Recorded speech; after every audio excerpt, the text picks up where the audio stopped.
ناداروں کو علم کے موتی آقا نے انمول دیے۔ یا رب لک الحمد کما ینبغی لجلال وجہک وعظیم سلطانک۔ الحمدللہ رب العالمین والصلاة والسلام علی رسولہ الکریم، اما بعد فاعوذ باللہ من الشیطان الرجیم، بسم اللہ الرحمن الرحیم۔ ربنا لا تزغ قلوبنا بعد اذ ہدیتنا ہب لنا من لدنک انک انت الوہاب۔ رب اشرح لی صدری ویسر لی امری واحلل عقدۃ من لسانی یفقہوا قولی۔ السلام علیکم بچوں، کیسے ہیں آپ؟ امید ہے آپ سب خیریت سے ہوں گے اور اپنے اس پروگرام کے انتظار میں بیٹھے ہوں گے۔ میں نے اس لیے آپ کو یہ کہا کہ اپنا، کیونکہ یہ پروگرام ہم آپ کے لیے لائے ہیں تاکہ ہم آپ صلی اللہ علیہ وسلم کی باتوں کو پڑھیں اور اس پر انشاءاللہ عمل بھی کریں۔ اچھا، آج کی حدیث سے پہلے تھوڑی سی آج پھر وضاحت کر دوں کہ ہم یہ علم کیوں پڑھ رہے ہیں، یعنی آپ صلی اللہ علیہ وسلم کی باتیں پڑھنے کا، یعنی حدیث مبارکہ پڑھنے کا کیا مقصد ہے۔ اسی طریقے سے اللہ تعالیٰ نے قرآن پاک میں فرمایا اتبعوا ما انزل الیکم من ربکم، اے لوگوں جو کچھ تمہارے رب کی طرف سے تم پر نازل کیا گیا ہے اس کی پیروی کرو۔ کیا کہا گیا کہ اتبعوا ما انزل، جو کچھ نازل کیا گیا ہے۔ اب یہاں پر یہ بھی کہا جا سکتا تھا کہ قرآن پاک نازل کیا گیا ہے، کیونکہ عام لوگوں کا تصور تو یہی ہے، لیکن یہاں پر ماں اپنے عموم پر دلالت دیتا ہے، یعنی جو کچھ نازل کیا گیا، یعنی آپ صلی اللہ علیہ وسلم کی باتیں بھی کتاب اللہ ہی ہیں، یعنی آپ صلی اللہ علیہ وسلم کی زبان مبارک سے نکلا ہوا ہر حرف اللہ تعالیٰ کی طرف سے ہی ہے۔ اس لیے کہا کہ اتبعوا ما انزل، ان تمام چیزوں کی پیروی کرو جو نازل کی گئی ہیں۔ ایک اور آیت میں اللہ تعالیٰ فرماتے ہیں وَمَا آتَاكُمُ الرَّسُولُ فَخُذُوهُ وَمَا نَهَاكُمْ فَانْتَهُوا، فرمائے کہ اور جو چیز رسول تمہیں دیں وہ لے لو، جس چیز سے روک دیں اس سے رک جاؤ، یعنی میرا رسول جو تمہیں دیتا ہے وہ لے لو اور جس چیز سے روکتے ہیں اس سے رک جاؤ۔ دینے سے مراد کیا کہ میرا جو یہ رسول ہے صلی اللہ علیہ وسلم تمہیں جو بات کہتا ہے اس بات کو لے لو، یعنی پھر اس پر عمل کرو، اور جن باتوں سے منع کرتا ہے اس سے رک جاؤ۔ اس کا کیا مطلب ہوا کہ آپ صلی اللہ علیہ وسلم کی تمام باتیں ماننا فرض ہے، کیونکہ آپ صلی اللہ علیہ وسلم کی باتیں اور قرآن پاک دونوں ہی کتاب اللہ ہیں۔ جیسا کہ ہمارے اس پروگرام کے آغاز میں ہی میں نے آپ سے حدیث مبارکہ صلی اللہ علیہ وسلم کی فضیلت اور اس کی اہمیت واضح کر دی تھی، اور بہت سارے دلائل سے قرآن پاک کے احادیث مبارکہ سے اور واقعات سے یہ بات ثابت کی تھی کہ آپ صلی اللہ علیہ وسلم کی باتیں بھی کتاب اللہ ہی ہیں، اور ان پر عمل کرنا بھی ویسا ہی ہے جیسا ہم قرآن پاک پر عمل کرتے ہیں۔ ان سب باتوں کے بعد اللہ تعالیٰ ایک آیت میں یہ بھی کہتے ہیں کہ وَمَا تَفَرَّقُوا إِلَّا مِن بَعْدِ مَا جَاءَهُمُ الْعِلْمُ بَغْيًا بَيْنَهُمْ۔ یہ بات اس کے بعد اللہ تعالیٰ کیوں کہہ رہے ہیں، مثال دے رہے ہیں اللہ تعالیٰ ان قوموں کی کہ وہ لوگ ایسے تھے کہ ان کے پاس ان کی بربادی کا سبب بتایا گیا، وَمَا تَفَرَّقُوا إِلَّا مِن بَعْدِ مَا جَاءَهُمُ الْعِلْمُ بَغْيًا بَيْنَهُمْ، اور انہوں نے تفرقہ ڈالا مگر اس کے بعد کہ ان کے پاس علم آ گیا آپس کی ضد کی وجہ سے۔ اللہ تعالیٰ دوسری جو قومیں ہیں، ہم نے پڑھا ہے قوم عاد، قوم سمود، اس کے علاوہ اور بہت ساری قومیں ہیں، ان کی ہلاکت کا سبب کیا بتا رہے ہیں کہ وما تفرقوا، اور انہوں نے کیا کیا کہ فرقے کر لیے، ان کا اختلاف جو بڑھتا گیا، اس کے بعد بھی کہ ان کے پاس علم آ گیا تھا۔ یہ مثال کیوں بتائی گئی؟ ہمارے لیے بتائی گئی کہ ہمارے پاس بھی علم آ چکا ہے، اور اس کے بعد اگر ہم بھی تفرقے ڈالیں گے آپ صلی اللہ علیہ وسلم کی باتوں میں اور دین کے اندر، تو پھر کیا ہے کہ ہماری ہلاکت بھی ممکن ہے۔ اور آپ صلی اللہ علیہ وسلم نے ایک حدیث مبارکہ میں کتنی بہترین بات ہمارے لیے بتائی ہے۔ آپ صلی اللہ علیہ وسلم نے کہا کہ میں نے سوال کیا اپنے رب سے اپنی امت کے لیے کہ آپ میری امت کو ایک ساتھ قحط سالی سے نہ ہلاک کیجیے، اور یہ کہ ان کے اوپر کوئی دشمن مسلط مت کریے گا جو ان کی حرمت کو پامال کرے۔ میرے رب نے کہا میں جب کوئی فیصلہ کرتا ہوں تو میرا فیصلہ اٹل ہوتا ہے، قحط سالی سے ہلاک نہیں کروں گا اور آپ کی امت پر کوئی دشمن مسلط نہیں کروں گا مگر انہیں مگر انہی میں سے یہاں تک کہ وہ ایک دوسرے کی حرمت کو پامال کریں گے، ایک دوسرے کو ہلاک کریں گے، قیدی بنائیں گے۔ یہ کیوں آج اگر ہم بچے ہوئے ہیں تو وہ آپ صلی اللہ علیہ وسلم کی دعا تھی، لیکن اس کے بعد اللہ تعالیٰ نے یہ کیوں کہا، اس کے دلیل میں نے اگلی آیت میں دے دی تھی کہ تم ان میں سے نہ ہو جانا کہ جنہوں نے تفرقے ڈالے اپنے دین کے اندر، اس کے بعد بھی کہ ان کے پاس علم آ گیا تھا۔ آج ہماری حالت بھی یہی ہے، جیسا کہ قرآن پاک میں اللہ تعالیٰ نے کہا کہ وَلَا تَفَرَّقُوا، اور تم فرقے نہیں ہو جانا، لیکن آج کیا ہے کہ ہم یہ سب کہنے کے باوجود، یہ سب ماننے کے باوجود، علم آنے کے باوجود ہم تفرقے کرتے ہیں، لیکن ایسا کرنا نہیں چاہیے۔ ہمیں آپ صلی اللہ علیہ وسلم کی باتوں کو ماننا ہے۔ آپ صلی اللہ علیہ وسلم نے جو کچھ کہا ہے اور قرآن پاک پر عمل کرتے ہوئے ہمیں اپنے اس دین پر چلنا ہے جیسا آپ صلی اللہ علیہ وسلم لائے تھے۔ اور دین کے اندر چاہے عمل چھوٹا ہو یا بڑا ہو، ہمارے دین کے اندر اسے مکمل طور پر آپ صلی اللہ علیہ وسلم نے سمجھایا ہے۔ تو بچوں، آج جو ہم حدیث پڑھیں گے اس کا موضوع ہے کھانا کھانے کے آداب۔ آپ صلی اللہ علیہ وسلم نے ہماری رہنمائی تمام اعمال میں کی ہے، اسی طریقے سے صرف عبادات میں ہی نہیں، کیونکہ اسلام صرف ایک کونے میں بیٹھ کر یا ممبر و محراب تک رہنے کی تلقین نہیں کرتا ہے، ہر معاملے میں آپ صلی اللہ علیہ وسلم نے ہماری رہنمائی کی ہے۔ اسی طریقے سے کھانا کھانے کے آداب بھی بتلائے ہیں۔ آج ہم جو حدیث پڑھیں گے وہ کھانا کھانے کے آداب کے موضوع پر ہے۔ حضرت عائشہ رضی اللہ تعالی عنہا حضرت ابوبکر صدیق رضی اللہ عنہ کی بیٹی ہیں، کنیت ام عبداللہ، لقب طاہرہ اور حمیرہ۔ ان سے رسول اکرم صلی اللہ علیہ وسلم نے ام المؤمنین حضرت خدیجہ رضی اللہ عنہا کے انتقال کے 2 سال بعد نکاح کیا، اور آپ رضی اللہ عنہ یعنی حضرت عائشہ رضی اللہ عنہ سے بہت ساری احادیث مروی ہیں، اور 2210 کے قریب احادیث مروی ہیں۔ حضرت عائشہ رضی اللہ عنہ نے ہمارے لیے صرف احادیث میں ہی نہیں بلکہ قرآن پاک کی ذیل میں بھی اور تفاسیر میں بھی بہت سارا ذخیرہ چھوڑا ہے، اور آپ صلی اللہ علیہ وسلم کے بعد حضرت عائشہ ہی ہیں جنہوں نے ہماری بہت سارے معاملات میں رہنمائی کی ہے، احادیث میں اور تفاسیر میں بہت سارا ذخیرہ ہمارے لیے چھوڑا ہے۔ اب ہم حدیث پڑھتے ہیں۔ اللہ علیہ وسلم صلی اللہ علیہ وسلم عن عائشة رضی اللہ عنہ قالت قال رسول اللہ صلی اللہ علیہ وآلہ وسلم سم اللہ وکل بیمینک وکل ممن یلیک۔ اس حدیث کا بامحاورہ ترجمہ یہ ہے، اللہ علیہ وسلم بسم اللہ کہہ کر اپنے دائیں ہاتھ سے کھائیے اور اپنے سامنے سے کھائیے، یعنی بسم اللہ کہیے اور اپنے سیدھے ہاتھ سے آپ کھانا کھائیے اور اپنے سامنے سے کھائیے۔ اب ہم اس حدیث کے معنی الفاظ پڑھتے ہیں۔ سمی بسم اللہ کہیے، کل کھائیے، بیمین کا اپنے دائیں ہاتھ سے، مما اس سے جو، یلی کا جو آپ کے سامنے ہو۔ اس مبارک حدیث میں آپ صلی اللہ علیہ وسلم نے ہمیں آداب طعام بتائے ہیں، اللہ علیہ وسلم کیونکہ اسلام ایک مکمل دین ہے۔ دیکھیں، ہم یہ نہیں کہیں گے کہ اسلام مذہب ہے، بلکہ اسلام دین ہے۔ جیسا کہ ہمیں پتہ ہے کہ اللہ تعالیٰ نے مسلمانوں کے لیے دین اسلام کو چنا ہے۔ اسلام ہماری رہنمائی زندگی کے ہر شعبے میں کرتا ہے، یعنی ہمیں جو کچھ کرنا ہے، یہاں تک کہ اگر ہم کھانا بھی کھا رہے ہیں تو اس کی بھی رہنمائی کی ہے آپ صلی اللہ علیہ وسلم نے۔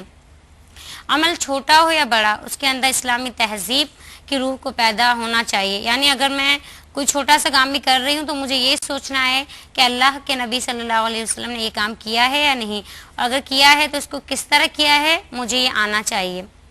اور ویسے بھی کھانا ایک فطری عمل ہے، انسان کی ضرورت ہے، دن میں کئی بار اس عمل کو دہرایا جاتا ہے۔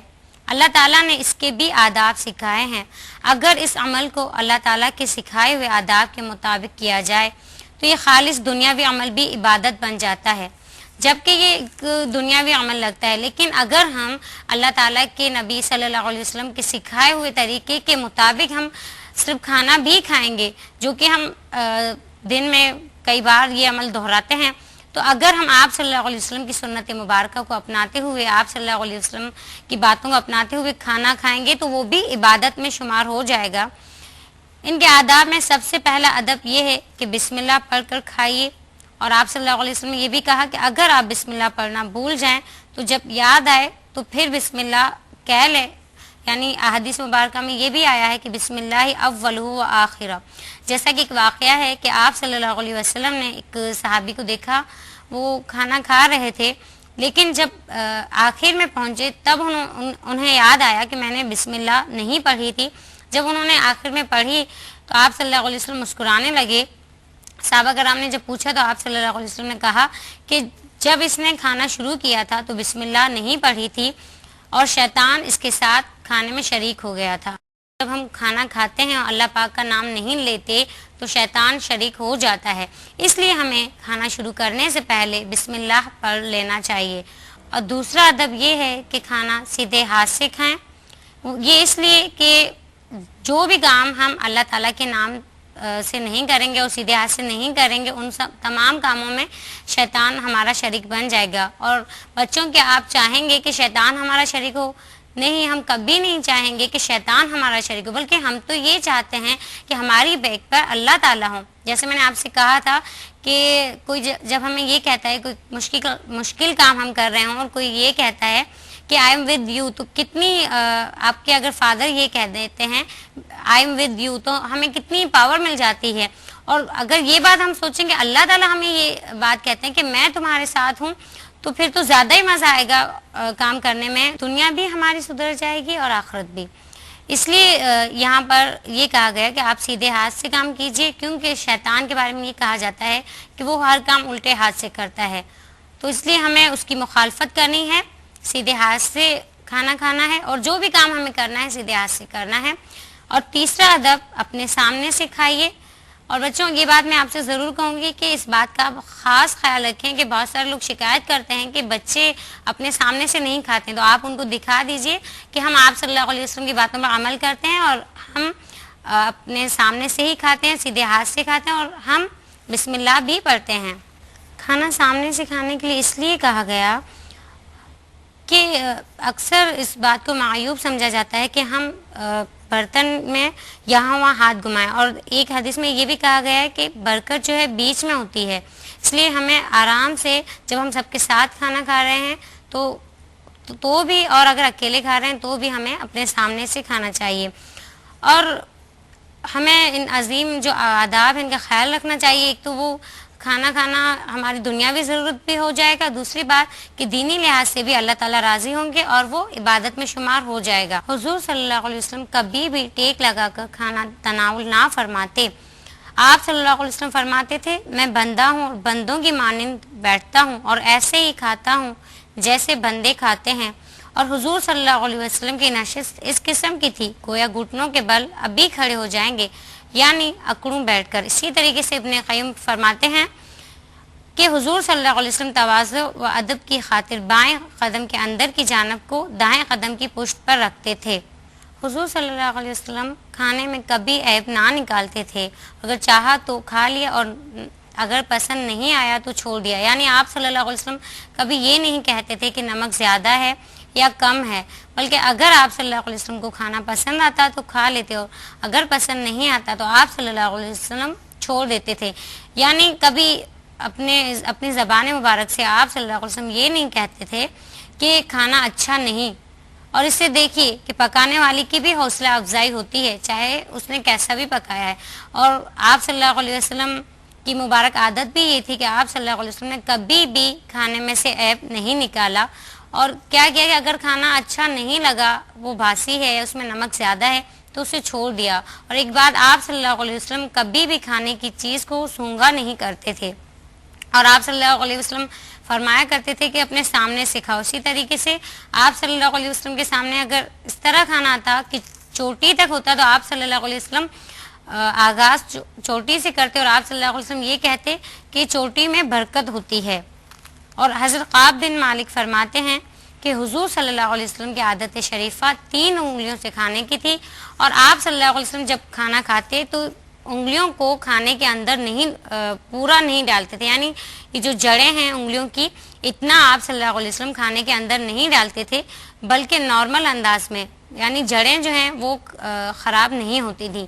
اور حضرت کعب بن مالک کہتے ہیں کہ آپ صلی اللہ علیہ وسلم 3 انگلیوں سے کھانا کھاتے تھے اور اس کے بعد ان کو چاٹ لیا کرتے تھے، اور چاٹنے کا انداز مبارک بھی کیا تھا کہ پہلے آپ صلی اللہ علیہ وسلم بیچ کی انگلی کو چاٹتے، اس کے بعد شہادت کی، اور اس کے بعد تیسری انگلی کو چاٹتے تھے۔ اور آپ صلی اللہ علیہ وسلم کا یہ بھی فرمانا ہے کہ اس سے تمہارے اندر کی بیماریاں ختم ہوں گی۔ اور آپ صلی اللہ علیہ وسلم کبھی بھی پانی پیتے یا کوئی بھی پینے کی چیز ہوتی اس میں پھونک نہیں مارتے تھے، اور ہمیں بھی منع کیا ہے، یعنی آپ صلی اللہ علیہ وسلم نے اپنی امت کو بھی منع کیا ہے کہ پینے کی کوئی چیز ہو اس میں آپ پھونک نہ ماریں، بلکہ اس کو ایسے ہی پئیں۔ اگر پانی میں کچرا ہے تو ہمیں چاہیے کہ تھوڑا سا اس سے بہا لیں یا چمچ سے ہم وہ کچرا ہٹا دیں، لیکن ہم پھونک نہ ماریں۔ اسی طریقے سے دودھ ہے یا اور کوئی مشروب ہے تو آپ صلی اللہ علیہ وسلم نے اس کے بارے میں یہ کہا ہے کہ پھونک نہ مارو، اور آپ صلی اللہ علیہ وسلم نے کبھی کھانے کو نہیں سونگھا تھا اور اس کو برا جانا تھا۔ اور کھانا اگر ایک قسم کا آپ صلی اللہ علیہ وسلم کے سامنے ہوتا تو آپ صلی اللہ علیہ وسلم صرف اپنے سامنے سے ہی تناول فرماتے، یعنی اگر کھانا ایک ہی قسم کا ہے تو آپ صلی اللہ علیہ وسلم اپنے سامنے سے تناول فرماتے، اور اگر مختلف قسم کے کھانے ہوتے تو آپ صلی اللہ علیہ وسلم بلا جھجک یا بلا تکلف اور کھانوں کو بھی کھاتے تھے، یعنی اگر ایک ہی برتن میں بھی اگر مختلف کھانے ہیں تو اس میں سے بھی آپ صلی اللہ علیہ وسلم کھا لیتے تھے، اگر کھانا ایک ہی قسم کا نہ ہوتا تو، ورنہ نہیں۔ اور اس کے علاوہ حضور اکرم صلی اللہ علیہ وسلم کھانے کے بعد فرماتے، آپ صلی اللہ علیہ وسلم فرمایا کرتے تھے کہ پانی پینا کھانے کے بعد مضر ہضم ہے، یعنی یہ صحیح نہیں ہے، تمہارا جو ہضم کا نظام ہے وہ صحیح نہیں رہے گا اگر تم کھانے کے فوراً بعد پانی پیو گے۔ اور آپ صلی اللہ علیہ وسلم نے ہمیں منع کیا ہے، اس لیے ہمیں یہ بھی نہیں کرنا، اور خاص طور پر میں بچوں سے کہوں گی کہ آپ کی عادت ہے کہ جیسے ہی کھانا ختم ہوا فوراً پانی پی لیا۔ آپ صلی اللہ علیہ وسلم کی عادت مبارکہ یہ تھی کہ کھانے سے پہلے پانی نوش فرماتے یا پھر درمیان میں۔ آپ صلی اللہ علیہ وسلم کھانا کھانے کے فوراً بعد کبھی بھی پانی نہیں پیا کرتے تھے اور ہمیں بھی منع کیا ہے۔ اور آپ صلی اللہ علیہ وسلم رات کا کھانا بھی تناول فرماتے تھے، یعنی رات کا کھانا کبھی نہیں چھوڑتے تھے، چاہے وہ چند کھجور کے دانے ہی کیوں نہ ہوں۔ اور اس کے بارے میں آپ صلی اللہ علیہ وسلم نے یہ کہا کہ رات کا کھانا کھاؤ، کیونکہ رات کا کھانا جو نہیں کھاتا ہے وہ جلد بڑھاپے کے قریب آ جاتا ہے، یعنی رات کا کھانا نہ کھانا بڑھاپے کو لاتا ہے۔ اور آپ صلی اللہ علیہ وسلم کھانا کھاتے ہی سو جانے کو منع فرماتے تھے، اور فرماتے تھے یہ دل میں ثقالت پیدا کرتا ہے، یعنی آپ صلی اللہ علیہ وسلم نے کھانا کھانے کے فوراً بعد بھی سونے سے منع کیا ہے۔ تو اس کا طریقہ یہ ہے کہ آپ صلی اللہ علیہ وسلم جس طریقے سے، ہم طریقہ تو آپ صلی اللہ علیہ وسلم ہی سے لیں گے، آپ صلی اللہ علیہ وسلم نماز مغرب کے بعد کھانا تناول فرما لیتے تھے اور پھر نماز عشاء پڑھ کر پھر سوتے تھے، یعنی اپنا آخری کام آپ نماز کو بنائیے، کھانے کو نہیں۔ اور یہ بھی مضر صحت ہے کہ ہم فوراً کھانا کھا کر سو جائیں، اس سے آپ صلی اللہ علیہ وسلم نے منع کیا ہے۔ تو ہمیں کیا کرنا ہے، پہلے نماز مغرب پڑھنا ہے ہمیں، اور اس کے بعد ہم کھانا کھائیں گے اور پھر عشاء کی نماز پڑھ کر سوئیں گے۔ اور آپ صلی اللہ علیہ وسلم دوپہر کے کھانے کے بعد تھوڑی دیر لیٹ جاتے تھے، یعنی دوپہر کے کھانے کے بعد تھوڑی دیر لیٹ جانا جو ہے وہ مسنون ہے۔ حضور اکرم صلی اللہ علیہ وسلم ثقیل غذا کی رغبت دلایا کرتے تھے اور فرماتے تھے کہ معدے کا 1/3 حصہ کھانے کے لیے اور 1/3 پانی کے لیے اور 1/3 خود معدے کے لیے چھوڑ دینا چاہیے، یعنی آپ پیٹ کے 3 حصے کریں، ایک حصے کو کھانے سے پر کریں اور دوسرے کو آپ خالی چھوڑیں اور تیسرا پانی کے لیے، یعنی کہ اتنا زیادہ نہ کھائیں کہ پھر پانی کی جگہ نہ رہے، اس کے علاوہ تھوڑا سا ہمیں پیٹ کو خالی بھی رکھنا ہے۔ اور آپ صلی اللہ علیہ وسلم نے اس کی ترغیب دلائی ہے اور اس کے بہت سارے فوائد بھی ہیں، اور آج میڈیکل سائنس بھی اس بات کو مانتی ہے۔ اور آپ صلی اللہ علیہ وسلم پھلوں ترکاریوں کا استعمال اس طرح کرتے کہ اگر کوئی ایسی سبزی کھاتے جس کی تاثیر گرم ہو تو اس کے ساتھ ٹھنڈی تاثیر والی چیز کھاتے۔ اور حضرت عائشہ فرماتی ہیں کہ حضور اکرم صلی اللہ علیہ وسلم کی وفات تک آپ صلی اللہ علیہ وسلم کے اہل وعیال نے مسلسل 2 دن کبھی جو کی روٹی سے پیٹ بھر کر کھانا نہیں کھایا. اور حضرت عائشہ یہ بھی فرماتی ہیں کہ کبھی کبھی گیہوں کی روٹی بھی تناول فرمائی ہے. جب حضور صلی اللہ علیہ وسلم کے پاس گرم کھانا لایا جاتا تو آپ اس کو اس وقت تک ڈھانپ رکھتے جب تک اس کا جوش ختم نہ ہو. اور حضور صلی اللہ علیہ وسلم فرماتے کہ سرد کھانے میں عظیم برکت ہے. یعنی آپ صلی اللہ علیہ وسلم نہایت گرم کھانے سے منع کرتے تھے اور یہ کہتے تھے کہ سرد کھانا جو ہے اس میں عظیم برکت ہے. اس بات کو بھی آپ نوٹ کر لیجئے کہ ہمیں گرم کھانا نہیں کھانا چاہیے. سر سے مراد بہت زیادہ ٹھنڈا بھی نہیں ہے، یعنی جوش جو اس کا ہوتا ہے بہت زیادہ گرم ہوتا ہے، اس کھانے سے منع کیا گیا. اور حضرت عائشہ رضی اللہ عنہا سے ہی روایت ہے کہ حضور اکرم صلی اللہ علیہ وسلم سرکہ، روغن زیتون، شیریں چیز کو اور شہد کو پسند فرماتے تھے. اور حضور صلی اللہ علیہ وسلم کو بھونگ کا گوشت پسند تھا. آپ صلی اللہ علیہ وسلم اسے دانتوں سے تناول فرمایا کرتے تھے. اور آپ صلی اللہ علیہ وسلم نے مرغ کا، سرخاب کا، بکری کا، اونٹ اور گائے کا گوشت کھایا. آپ صلی اللہ علیہ وسلم سرید کو بھی پسند کرتے تھے. سرید کیا ہے کہ یعنی شوربہ جو ہے، بچا ہوا شوربہ، اور اس میں روٹی کے ٹکڑے ملا کر آپ صلی اللہ علیہ وسلم کو یہ کھانا بہت پسند تھا. بہت ساری احادیث میں آپ صلی اللہ علیہ وسلم کی پسندیدگی سرید کے بارے میں بتائی جاتی ہے کہ آپ صلی اللہ علیہ وسلم سرید بہت زیادہ کھاتے تھے، یعنی بہت زیادہ پسند کرتے تھے. آئیے بچوں اب ہم راہ عمل پڑھتے ہیں.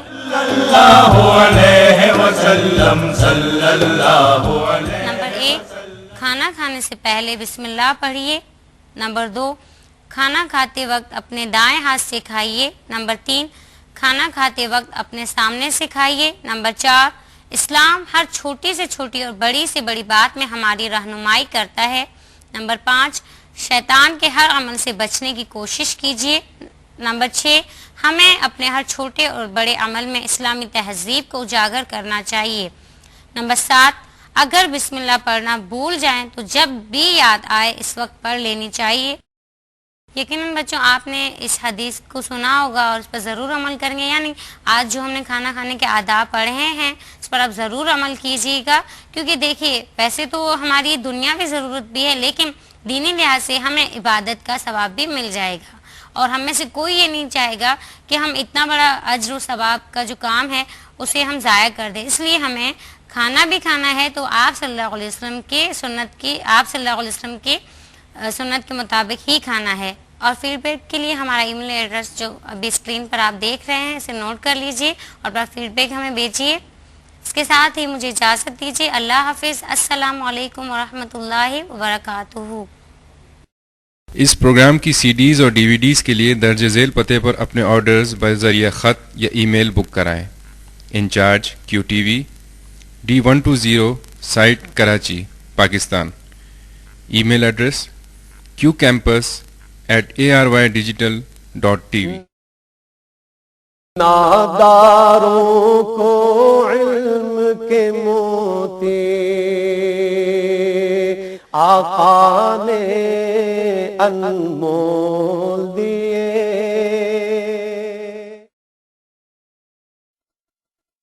اللہ الذی سخر لکم البحر لتجری الفلک فیہ بأمرہ ولتبتغوا من فضلہ ولعلکم تشکرون.